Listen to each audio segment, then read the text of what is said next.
এসেছিলে প্রভু আসনায়,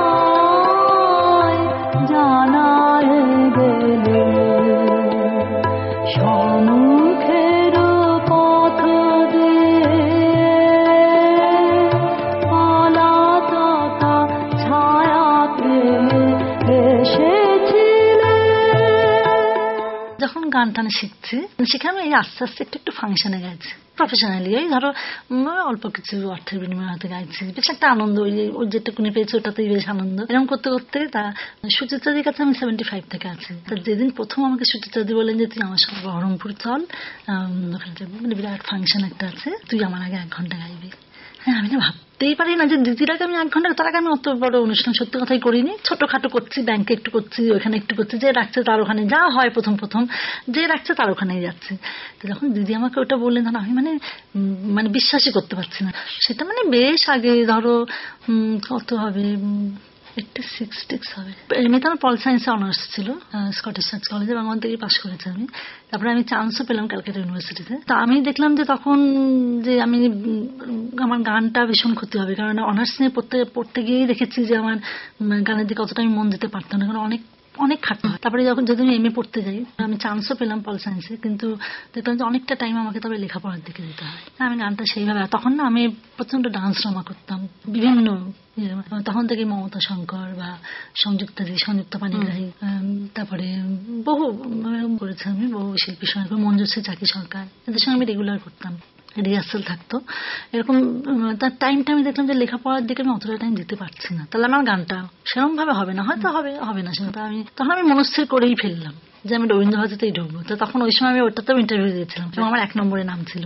তখন আমি এমএ ওখানটায় ঢুকলাম, এমএ ইউজ করলাম, করে ওখানে আমি ফার্স্ট ক্লাস ফার্স্ট হয়েছিলাম। পাশ করে আমি তখন কিছুদিন রিসার্চ করার চেষ্টা করলাম, কিন্তু সেটা সাকসেসফুল হয়নি, কারণ এখনো অব্দি আমার ওই ওগুলো তোলা আছে, প্যাক করা আছে, এখন আমি আবার বার করার সময় পাইনি, নানা কারণে সুযোগ হয়ে ওঠেনি। কারণ আমি যার আন্ডারে করতাম উনি মারা গেলেন হঠাৎ। উনি হচ্ছেন ভাস্কর দা বলতাম, ডক্টর ভাস্কর চৌধুরী ছিলেন আমাদের রবীন্দ্রনাথের। তো উনি মারা যাওয়ার পরে আমার আর ওটা আর হয়নি। হ্যাঁ, কাজে ওটা একটা আমার মাথার মধ্যে আছে।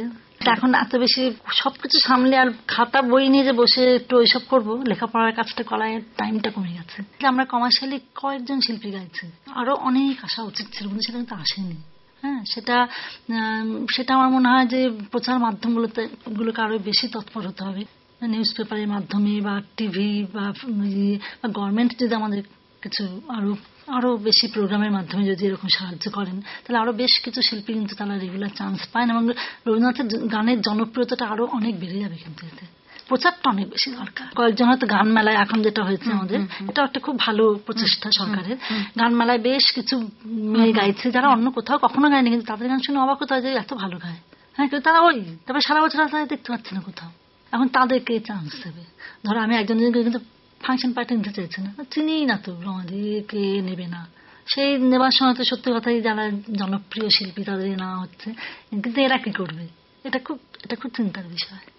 বরিশ ধরা মাঝে শান্তির বাড়ি, বরিশ ধরা মাঝে শান্তির বাড়ি, শুষ্ক হৃদয় লয়ে আছে দাঁড়ায়, শুষ্ক হৃদয় লয়ে আছে দাঁড়ায়, ঊর্ধ্ব মুখে নর নারী, বরিশ ধরা মাঝে শান্তির বাড়ি, বরিশ ধরা মাঝে শান্তির বাড়ি, না থাকে অন্ধকার, না থাকে মোহ পাপ, না থাকে শোক পরিতাপ,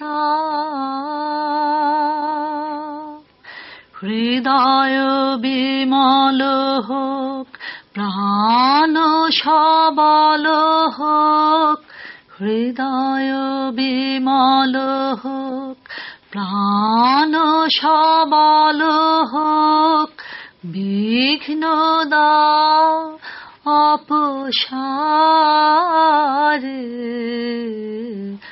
বরিশ ধরা মাঝে শান্তির বাড়ি, বরিশ ধরা মাঝে শান্তির বাড়ি।